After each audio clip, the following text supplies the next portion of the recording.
نحمده ونصلي على رسوله الكريم اسوہ رسول اکرم صلی اللہ علیہ وسلم جو تالیف عارف باللہ حضرت ڈاکٹر عبدالحی صاحب عارفی نور اللہ مرقدہ کی باب دوم طہارت کے متعلق مسواک۔ صحیح بخاری اور مسلم کی روایت ہے، مسواک کی فضیلت و اہمیت میں بکثرت احادیث مروی ہے۔ رسول اللہ صلی اللہ علیہ وسلم نے فرمایا ہے کہ اگر امت پر دشوار ہونے کا خوف نہ ہوتا تو میں ان پر ہر نماز کے لیے مسواک کو واجب قرار دیتا۔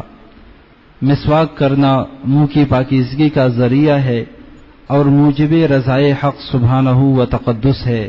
بخاری اور مسند احمد کی روایت ہے، فرمایا جب بھی جبرائیل علیہ السلام آئے تو انہوں نے مجھے مسواک کرنے کے لیے ضرور کہا۔ خطرہ ہے کہ جبرائیل علیہ السلام کی بار بار تاکید اور وصیت پر میں اپنی منہ کے اگلے حصے کو مسواک کرتے کرتے گھس نہ ڈالوں۔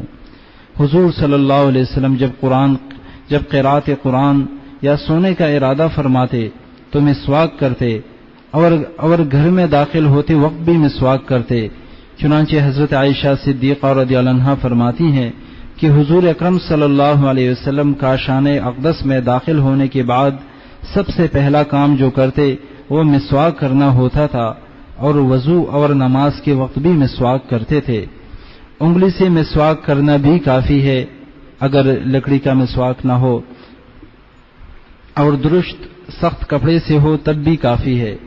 ابو نعیم اور بیہقی روایت کرتے ہیں کہ حضور اکرم صلی اللہ علیہ وسلم دانتوں کے عرض پر مسواک کرتے تھے، یعنی چوڑائی میں، اور مواہب لدنیہ میں ہے کہ مسواک داہنے ہاتھ سے کرنا چاہیے، یہ مستحب ہے۔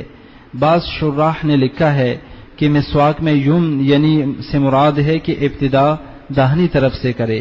حضرت عائشہ صدیقہ رضی اللہ عنہا سے مروی ہے کہ رات کو رسول اللہ صلی اللہ علیہ وسلم کی مسواک رکھ دی جاتی، جب رات کی نماز کو اٹھتے تو مسواک کرتے، وضو کرتے۔ روایت کیا اس کو بخاری و مسلم نے۔ حضرت عائشہ صدیقہ رضی اللہ عنہا سے روایت ہے کہ رسول اللہ صلی اللہ علیہ وسلم کا معمول تھا کہ دن یا رات میں جب بھی آپ سوتے تو اٹھنے کے بعد وضو کرنے سے پہلے مسواک ضرور فرماتے۔ مرض الوفات میں حضور صلی اللہ علیہ وسلم کا آخری عمل مسواک ہے۔ حضرت عائشہ صدیقہ رضی اللہ عنہا سے روایت ہے کہ رسول اللہ صلی اللہ علیہ وسلم نے ارشاد فرمایا، وہ نماز جس کے لیے مسواک کی جائے اس نماز کے مقابلے میں جو بلا مسواک کی پڑھی جائے 70 گنا فضیلت رکھتی ہے۔ روایت کیا اس کو شعب الایمان اور بیہقی نے۔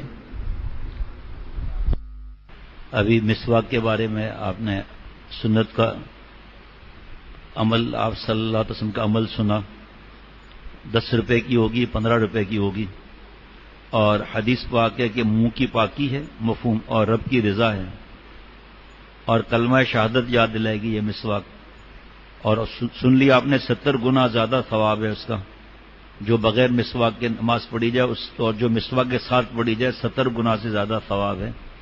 منہ کی پاکی ہے، رب کی رضا ہے۔ تو میرے پاس بہت عرصے سے یہ مضمون رکھا تھا، تو دل چاہا کہ اب یہ مسواک کی بات ہے تو ہمارے ساتھی مضمون کو ایک جگہ جمع کر لیں گے فادمیاں انشاءاللہ تعالی۔ مسواک کے بارے میں، مسواک کرنا مرد اور عورت دونوں کے لیے سنت ہے۔ احادیث میں مسواک کی بڑی تاکید آئی ہے۔ نبی کریم صلی اللہ علیہ وسلم اس کا بڑا اہتمام کرتے تھے، اور آپ نے اپنی امت کو بھی اس کی ترغیب دلائی۔ حضرت نبی کریم صلی اللہ علیہ وسلم نے فرمایا کہ اگر میری امت پر دشوار نہ ہوتا تو میں ان کو ہر نماز کے وقت مسواک کرنے کا حکم دیتا۔ پھر حکم سے تو کوئی نہیں ہٹ سکتا۔ اس کی اہمیت سمجھنا چاہیے۔ جیب میں اتنی چیزیں بھری ہوئی ہوں گی، مسواک نہیں ہوگی۔ ایک مثال دے رہا ہوں، جیسے غرفت السالکین ہے، مثال دے رہا ہوں۔ سفر میں تھیلے میں مسواک ہونی چاہیے، گھر میں مسواک ہونی چاہیے، اور غرفہ میں مسواک ہونی چاہیے۔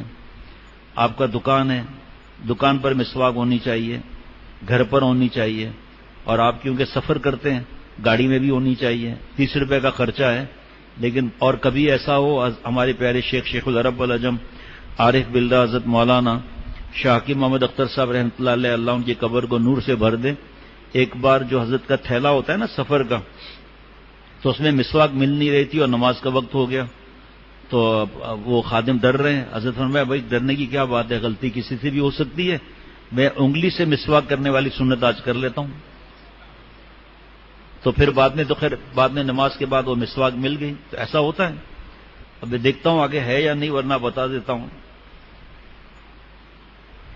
آپ صلی اللہ علیہ وسلم کا پسندیدہ اور دائمی عمل تھا، آپ کو یاد ہوگا سیرت پر جو بیان ہوئے تھے، تو آپ صلی اللہ تعالی وسلم نے اشارے سے مسواک کا فرمایا، آخری وقت تھا تو اما عائشہ صدیقہ رضی اللہ تعالی عنہا نے اپنے دانتوں سے مسواک کو تیار کر کے دیا اور آپ صلی اللہ علیہ وسلم نے مسواک فرمایا تھا۔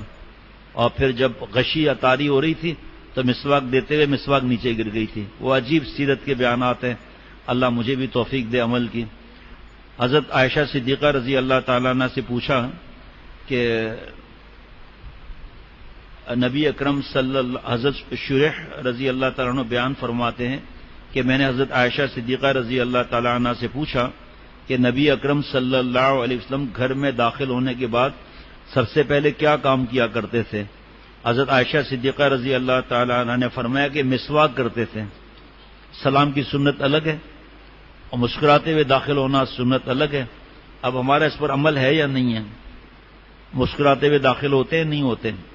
چہرے پر تبسم ہوتا ہے نہیں ہوتا؟ یہ ہر ایک کا اپنا معاملہ ہے۔ آپ صلی اللہ علیہ وسلم جب گھر سے نماز کے لیے نکلتے تو مسواک کر کے نکلتے ہیں، سو کر اٹھتے تو وضو سے پہلے مسواک فرمایا کرتے تھے۔ اما عائشہ صدیقہ رضی اللہ تعالیٰ عنہ فرماتی ہیں کہ آپ صلی اللہ علیہ وسلم مسواک فرماتے اور پھر مجھے مسواک دھونے کے لیے دے دیتے، تو پہلے میں مسواک کر لیتی اور دھو کر آپ صلی اللہ علیہ وسلم کو دے دیتی۔ بڑی تفصیل ہے اس میں بھائی۔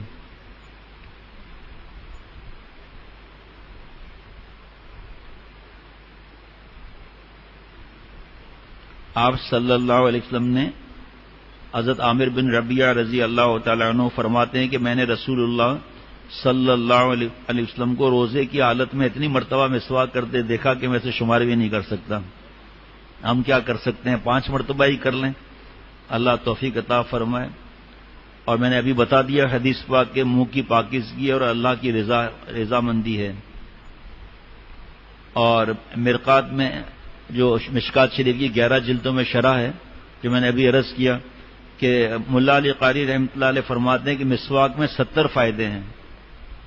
70 فائدے، ان میں سے ایک فائدہ یہ بھی ہے کہ اس کی برکت سے موت کے وقت کلمہ یاد کرایا جاتا ہے، کلمہ یاد آ جاتا ہے۔ اللہ اکبر۔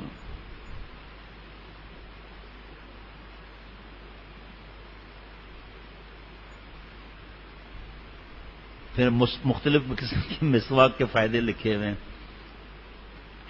ایک تو بس اللہ کے محبوب صلی اللہ تعالی وسلم کی ہے بات، اور یہ مسواک جو ہے وہ منہ کو صاف کرتی ہے، فصاحت میں اضافہ کرتی ہے، اللہ تعالیٰ کی رضا کا سبب ہے، شیطان کو غصہ دلاتی ہے، نیکیوں کو زیادہ کرتی ہے، مسواک کرنے والے کو اللہ تعالیٰ اور فرشتے محبوب رکھتے ہیں، نماز کے ثواب کو بڑھاتی ہے، پل صراط پر چلنا آسان ہو جائے گا، اور دنیاوی حساب سے مسوڑوں، دانتوں اور معدے کو قوت دیتی ہے اور دانتوں کو سفید کرتی ہے، بلغم کو قطع کرتی ہے، کھانے کو ہضم کرتی ہے۔ یہ ہم اس نیت سے نہیں کریں گے مسواک، یہ تو جیسے کلونجی ہے، آپ صلی اللہ علیہ وسلم نے اس کے فائدے فرمائے، زیتون نے فائدہ فرمایا، اور اس کے کیا کہتے ہیں جو انجیر ہے اللہ تعالیٰ نے فرمایا، اس کے لیے قسم کھائی اللہ تعالیٰ نے۔ تو یہ جیسے نماز ہے، وہ لٹریچر آتا ہے جناب آکسفورڈ یونیورسٹی سے کہ جو مسح کرنے سے گردن میں یہ فائدہ ہوتا ہے، اور ناک صاف کرنے سے یہ ہوتا ہے، اور رکوع میں یہ ہوتا ہے، اور رکوع میں سیدھا ہونے سے ریڑھ کی ہڈی کو یہ، تو ہم کیا ورزش سمجھ کے نماز پڑھیں گے؟ نعوذ باللہ، ہم تو اللہ کا حکم سمجھ کے نماز پڑھیں گے۔ اللہ بڑھاپا دیر سے آتا ہے، او نگاہ مسواک بھائی۔ جناب ہر مسلمان کی کوشش ہونی چاہیے کہ وہ مسواک کرنے کو اپنا معمول بنائے، ہر نماز سے پہلے مسواک ضرور کریں، کیونکہ جب بندہ نماز میں کھڑا ہوتا ہے تو گویا وہ اپنے رب سے ہم کلام ہوتا ہے۔ اس مجلس عبادت میں اس کے پاس فرشتے موجود رہتے ہیں اور اس کی قرأت کو بغیر غور سے سننے کی کوشش کرتے ہیں. اسی لیے بندوں کو مسجد میں ایسے وقت کوئی بدبودار چیز کھا کر آنے سے منع کیا ہے. مسواک کرنے کا طریقہ بتا دیتا ہوں. مسواک دھو کے کرنی چاہیے، ادب ہے.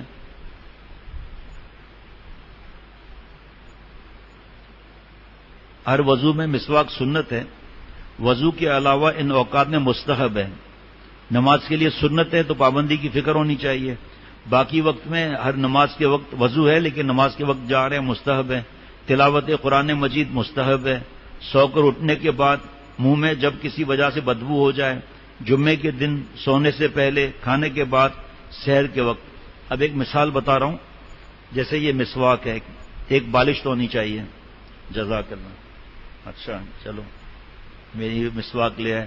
ایک تو ایک بالش تو ہونی چاہیے، ٹھیک ہے جی. اس کے بعد یہ 3 انگلیاں اوپر ہوں اور انگوٹھے کے ساتھ اس طرح انگوٹھا ہو اور چنگلیاں نیچے ہوں. یہ 3 انگلیاں اوپر، انگوٹھا اس طرح، یہ سنت کی کتاب میں لکھا ہوا ہے، اور چنگلی ایسے نیچے.